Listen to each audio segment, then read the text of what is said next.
Hey, what's going on, guys? It's your boy, Nerd Mode On, and today I'm going to be doing the next episode of Battlefield News, a video series where I'll be talking about changes and or events within a particular Battlefield title. So without further ado, let's get started.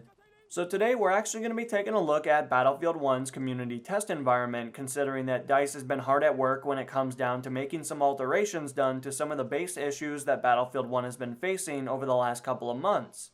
For starters, like some gadgets in Battlefield 1, all grenades will now slowly resupply when out of ammunition. The process of acquiring a new grenade will be quickly sped up when near an ammo crate, so of course this will add a little bit more team play elements into Battlefield 1, which of course is definitely good for all of the classes when it comes down to class symmetry.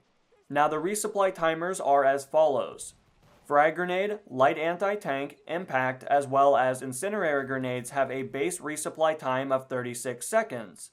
The gas grenade has a resupply timer clocking in at 27 seconds. The mini grenade has a resupply timer clocking in at 24 seconds. And last but certainly not least, we have the smoke grenade clocking in at 18 seconds.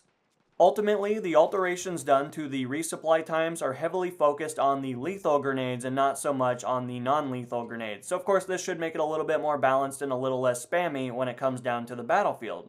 Now in addition to this, we've also noticed the reduction of the available carrying capacity of the smoke grenade, the gas grenade, and the mini grenade ammo from 2 all the way down to 1. The reduction to the carrying capacity for the gas grenade will most likely be seen by many players as a positive alteration, considering that the gas grenade has caused many issues in Battlefield 1 since its inception. Furthermore, ammo pouches currently no longer resupply grenades as well. Now, moving right along, let's talk a little bit about these self-loading rifles, considering that they've actually seen some alterations in this particular patch, which will make them a little bit more effective at medium range, which is primarily what they were designed for in the first place. Starting things off, they made the recoil decrease smoother, so it's not going to be nearly as abrupt as it used to be, so of course that'll make it a little bit better for players that struggle with recoil management to be far more accurate at those medium to long range distances. DICE has reduced the base spread increase per shot of self-loading rifles from 0.25 down to 0.2.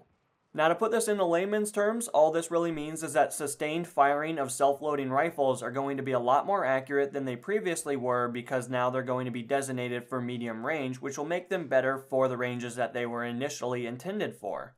DICE has also decreased the base spread per second from 3.75 down to 3. Again, basically it's just going to make the rifle a little bit more accurate at medium range. Now, in addition to these alterations, they've actually decreased the spread increase per shot bonus in aiming down sight that marksman, sniper, and optical versions get to maintain the old effective spread increase per shot values of 0.125. Now, alongside this, they've actually added a small bonus to spread decrease per shot for marksman, sniper, and the optical versions. Ultimately, the changes being done to these self-loading rifles are to make them a little bit more competitive when it comes down to medium-range engagements that players might find themselves in. Now, transferring over to some weapon-specific changes, let's firstly start with everybody's favorite submachine gun in Battlefield 1, which is also known as the Automatico M1918. DICE has reduced the vertical recoil from 0.44 down to 0.40. As a due result of this alteration, they have increased horizontal recoil from 0.8 to 1.2. Lastly, they've increased the trench and storm first shot recoil multiplier from 2.65 to 2.8. No doubt, these alterations being done to the Automatico statistics really shouldn't be a surprise to anybody, considering that this weapon has been very powerful since the beginning of Battlefield 1. Now, in addition to the Automatico, let's talk about everybody's second favorite weapon to get angry about, which is the Hellriegel 1915. Just in case you guys haven't been following along, the Hellriegel continues to see further degradation of its statistics, considering that it's deemed by many players to be one of the best weapons that's currently available in the assault category. Many players get hung up on the fact that the Hellriegel has the ability to have an increased magazine capacity, thus giving it the ability to mow down multiple different players in multiple different situations. Now, DICE recognized this, and it did have the ability to overheat, so of course if you were somebody that was only holding down mouse button 1, then of course you would notice that your weapon would overheat, thus prompting you to wait a few seconds before you could start firing again. DICE has recognized this, and they have made it so that overheating now cancels aiming down sight. Now, alongside this alteration, the Hellriegel has also seen its horizontal recoil increased from 0.8 to 0.95. Regrettably, I do feel kind of sorry for the Hellriegel considering that it does get picked on by the development studio quite often, as well as the community that is standing behind Battlefield 1. Be that as it may, let's continue onward and talk a little bit about some of the grenades in Battlefield 1, considering that we're also seeing some improvements done to their timers before they explode.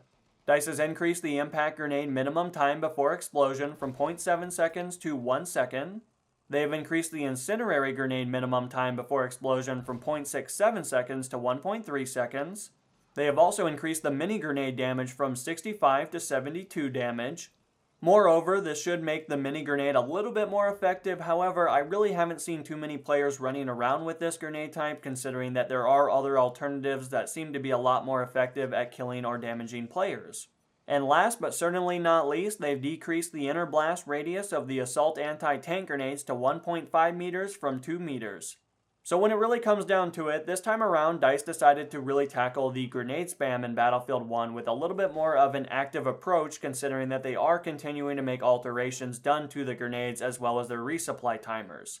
It will definitely be interesting to see if these alterations decrease the amount of grenade spam that is readily available on some specific maps that are in Battlefield 1, but like most things in life, only time will tell. But anyway guys, that's really all the information I have for you today. Of course, I will leave the article linked in the description of the video for your viewing pleasure, but until the next episode guys, this has been Mo, and I'm going to be signing out guys. Peace!